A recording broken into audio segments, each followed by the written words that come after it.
The following was recorded from Dictionary of American Regional English, tape 1242, side 1.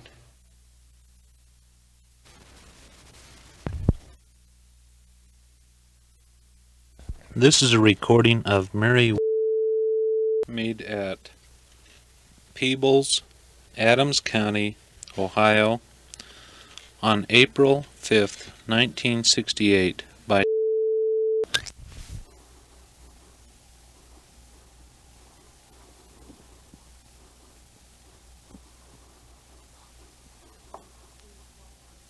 He sends a darning over there.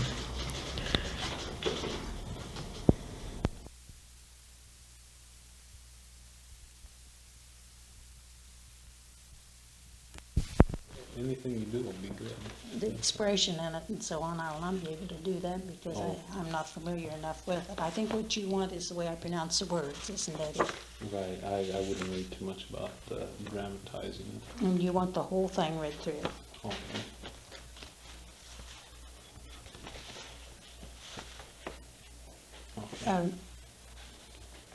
The story of Arthur the Rat. Once upon a time, there was a young rat who couldn't make up his mind. Whenever the other rats asked him if he would like to come out hunting with them, he would answer in a hoarse voice, "I don't know." And when they said, "Would you rather stay inside?" he would say yes or no either. He'd always shirked making a choice. One fine day, his Aunt Josephine said to him, "Now look here. No one will ever care for you if you carry on like this. You have no more mind of your own than a greasy old blade of grass." The young rat coughed and looked wise as usual, but said nothing. "Don't you think so?" said his aunt, stamping with her foot, for she couldn't bear to see the young rat so cold-blooded. "I don't know," was all he ever answered, and then he'd walk off to think for an hour or more whether he should stay in his hole in the ground or go out into the loft. One night the rats heard a loud noise in the loft. It was a very dreary old place. The roof let the rain come washing in, the beams and rafters had all rotted through, so that the whole thing was quite unsafe. At last one of the joists gave away, and the beams fell with one edge on the floor. The walls shook, the cupola fell off, and all the rats' hair stood on end with fear and horror. "This won't do," said their leader. "We can't stay cooped up here any longer." So they sent out scouts to search for a new home. A little later on that evening, the scouts came back and said they had found an old-fashioned horse barn where there would be room and board for all of them. The leader gave the order at once, "Company, fall in," and the rats crawled out of their holes right away and stood on the floor in a long line. Just then the old rat caught a sight of young Arthur. That was the name of the shirker. He wasn't in the line, and he wasn't exactly outside it. He stood just by it. "Come on, get in line," growled the old rat coarsely. "Of course you're coming too." "I don't know," said Arthur calmly. "Why, the idea of it. You don't think it's safe here any more, do you?" "I'm not certain," said Arthur, undaunted. "The roof may not fall down yet." "Well," said the old rat, "we can't wait for you to join us." Then he turned to the others and shouted, "Right about face, march!" And the long line marched out of the barn while the young rat watched them. "I think I'll go tomorrow," he said to himself, "but then again, perhaps I won't. It's so nice and snug here. I guess I'll go back to my hole under the log for a while just to make up my mind." But during the night there was a big crash. Down came beams, rafters, joists, the whole business. Next morning, it was a foggy day, some men came to look over the damage. It seemed odd to them that the old building was not haunted by rats. But at last one of them happened to move a board, and he caught sight of a young rat, quite dead, half in and half out of his hole. Thus the shirker got his due, and there was no mourning for him. Thank you. You were saying that your school got Title I funds to buy recording equipment. Did you did any of the people from the school go to any of the universities for NDEA I don't courses? believe that they did while I was there. I think perhaps there's been something done maybe in the last year. I'm not sure of that. Oh, that's right, you just retired last I've year. been retired a year. Now, your husband has retired? He what, retired in sometime? 1960. Ah, some time ago then. He's been out of it for about 8 years. He was saying this afternoon that he was the superintendent? Principal of That- the grade building, I see. And how far did that take the students? first 6 grades. And that's the one on 32, Highway 32 is just going. Yes, the brick, the old red brick. The high school building is up at the other location. You can see it from 32 over on that side of town. Ah, yes. I saw the water tower with That's the one. seniors written on it. Yes. SENOIRS. Well, I'm sorry your husband felt that he'd be too nervous making a recording, or feeling that he didn't want to. It's always nicer to get a husband and wife both. I've been admiring this picture too. And can you tell me how that's made? Yes, you buy this drapery cloth. It's they have it already cut off in the right size picture, the right size piece, and then you stitch a piece of plain white muslin on the back of it. Stitch it clear around the out edge. Then you stitch around the figures that you want to stuff. And then on the back side, on the muslin side, you clip a little tiny hole and stuff cotton in there. And it makes the figure stand out. Now they have some that have deer and some that have horses. And I like those much better, but the time I bought this, the other 2 patterns weren't available. This was the only one I could get. I didn't care too much for this one. I like the colors in this one very much. Is this, what kind of a bird is this supposed to be? That's the quail, Uh, partridge or bob white. And I saw some, I was out looking for birds this afternoon, and I saw, well, I mentioned the kind with red, And the white wings. right, Mhm. and that was, I didn't look it up in a bird book or anything. I don't really know what that is, but I have seen them. I've noticed them myself. and I saw a type of woodpecker. What kinds of woodpeckers do you have here? Well, I think they call it the red-headed woodpecker, and I don't know what any other kinds are. I really don't know.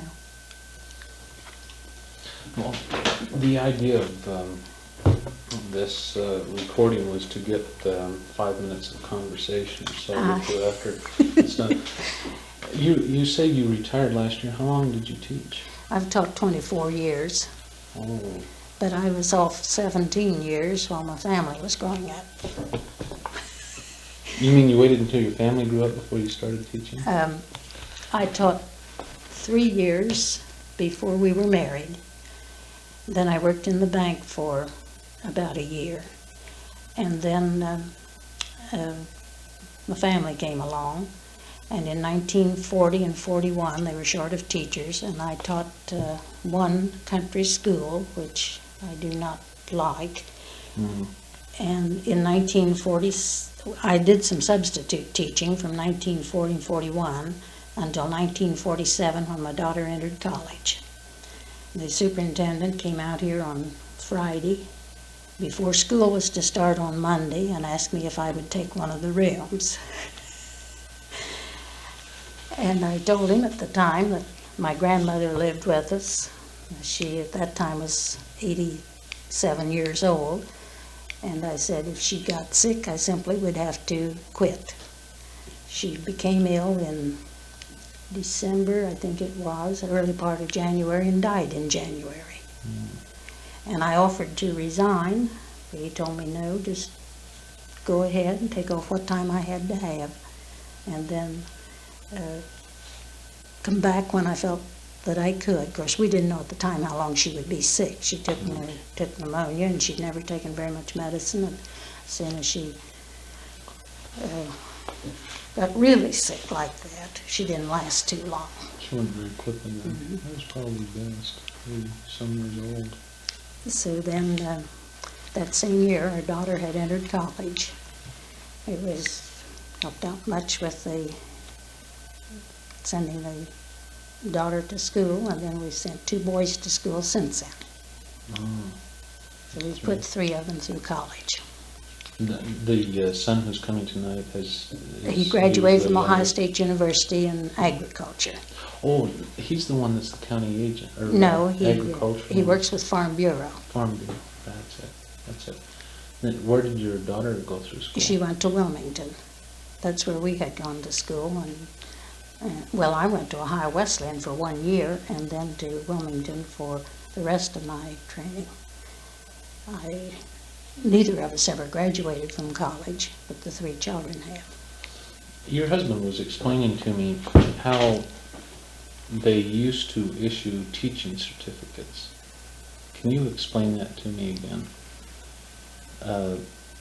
I was talking with a lady in McConnellsville who went to a 1-room schoolhouse until she was 16 or so, and then her teacher, who was going summers down at Athens, gave her a lot of books to study, and then she studied and went up before a county board and got an exam and got a certificate. Well, my father never went to high school, but he had taken subjects in had taken subjects that are now high school subjects, such as algebra, simply because he was very much interested in mathematics.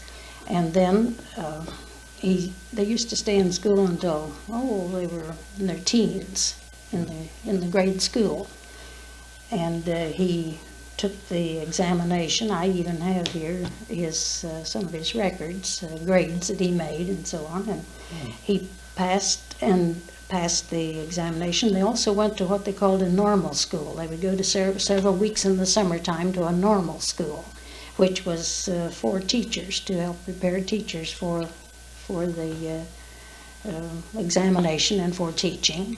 They took some of the subjects, but nothing like we have now in college. It wasn't complete as you get now. And he became a teacher, and so did my mother. Then in more recent years, Ralph went to Wilmington before he graduated from high school, took some training in the summertime. And then he graduated from high school and then went the next summer, and he was able to get a certificate that fall and taught the first year he was out of high school. I couldn't do that. I wasn't old enough to get a certificate. If I had had the training, I had to do something for 1 year, and I went to Ohio Wesleyan. But my father had died the year I was a senior in high school, and money was a bit scarce, and I had some help in the way of scholarships. And I took the 1 year at Ohio Wesleyan, which is a rather expensive school. Then the rest of my training I got at Wilmington. How far is Wilmington from here? About 50 miles. And how would I get there? You go to Hillsboro. Do you know where Hillsboro is in Highland County? You can go up Take here. 30. You go up here to and turn left in Locust Grove down to the Dairy Freeze and follow it through to Hillsboro. I can't tell you what the route number is that takes you to Wilmington. Oh, well, no matter. But it's fascinating to hear about so many teachers in Ohio. I just read a book about a week ago by Ben Ames Williams called Owen Glen, which takes place down in Gallia County, and he talks about getting a teaching certificate 1 year out of high school.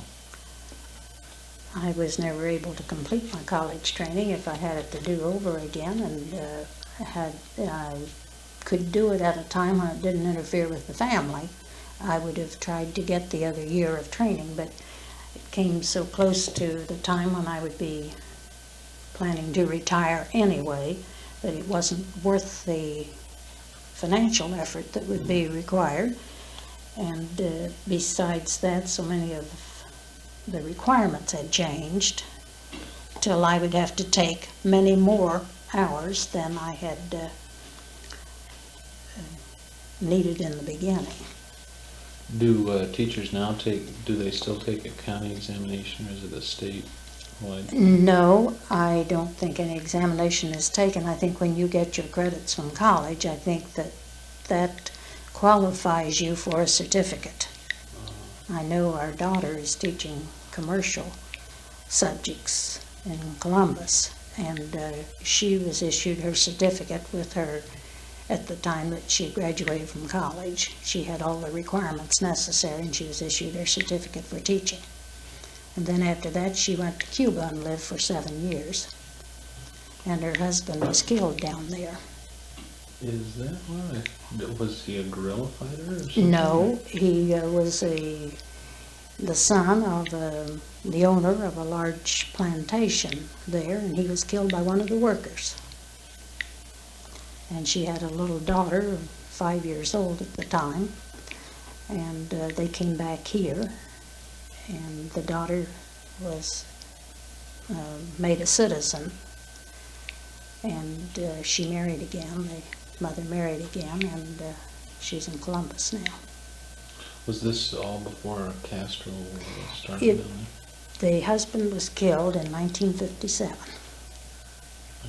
there? That was the same year. And it was at the time, just about the time that Castro was ready to take over. Some people thought it had something to do with the revolution, but I had no idea whether it did or not. She didn't think it did. Oh. But You have another son in Columbus too, don't you? he is an accountant with Kroger, division accountant with Kroger. He was, and now he has changed over to Big Bear with the same kind of work. He's lived in Little Rock, Pittsburgh, Cincinnati to begin with, and he thought he'd gone as far with Kroger as he could go, so he's transferred over to Big Bear now. Same kind of work. He thinks he'll like it. He's bought a home in Columbus. Did you used to live in town? Your husband was saying he bought this place in 1949 or something? No, he grew up on a farm out here in Franklin Township, and I grew up on a farm in Meigs Township. And my father died when I was just a senior in high school, and of course I was living at home, and I managed to get a little bit of education. And when we were married, we lived on that farm. And then the bank holiday came along. You remember hearing about Roosevelt and his bank holiday? Everything was pretty hard around here. We were in debt on the farm, and it was at that time we made the land trade that deal where we got this, and we had to let go of the other farm. Well, maybe I'm thinking of the wrong thing. What was this bank holiday?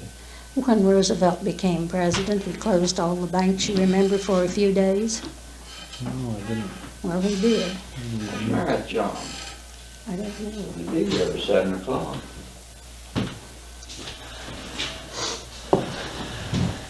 Late, aren't you? Do you feel like reading? No. I wish I could talk you into reading my fable.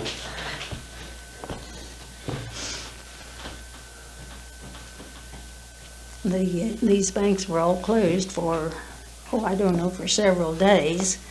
And the bank with which my father had worked and the bank in which I had worked was closed and never opened.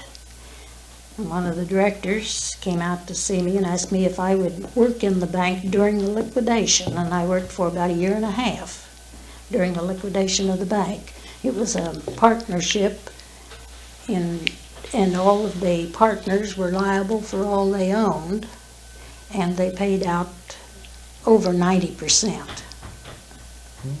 What are you giving your life history? Yes, we are recording. Yeah. You better not publish it. Oh, it won't be published, don't worry.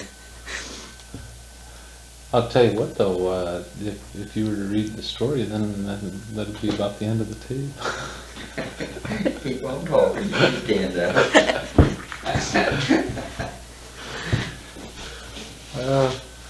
You just don't like recorders. I didn't know that, but what, it might be some evil thing or something like that. Man who comes with evil machine. I want to thank you for showing me around the farm today. I really enjoyed that. Oh, anyway, I was going to ask you in this liquidation when they paid out over 90% of all they owned, did that make the partners broke then? And not completely. Some of them were pretty much without anything left, but some of them went into bankruptcy, and there are ways you can get out. But we had a doctor who was one of the partners, and he didn't come out with very much. I don't believe that he did. That large stone house that's right back of the dairy freeze down Peebles was his home. Oh. Of course, he's dead now. That's been a good many years ago, and he was an elderly man at the time. And so he lost practically everything he had, but he didn't go into bankruptcy. Some of the others did. I guess that'd tend to save them. In a partnership, they were all of them. Each one was liable supposedly for all he had. Oh. If this fellow didn't have very many assets, well, this one over here, if he had more, he was liable to the extent of his assets, you see, in a partnership, an unincorporated organization. Well, it doesn't look as though I'm going to get your husband to record my story. Now, you don't want to play that back, do you? Well, if you'd like to hear it.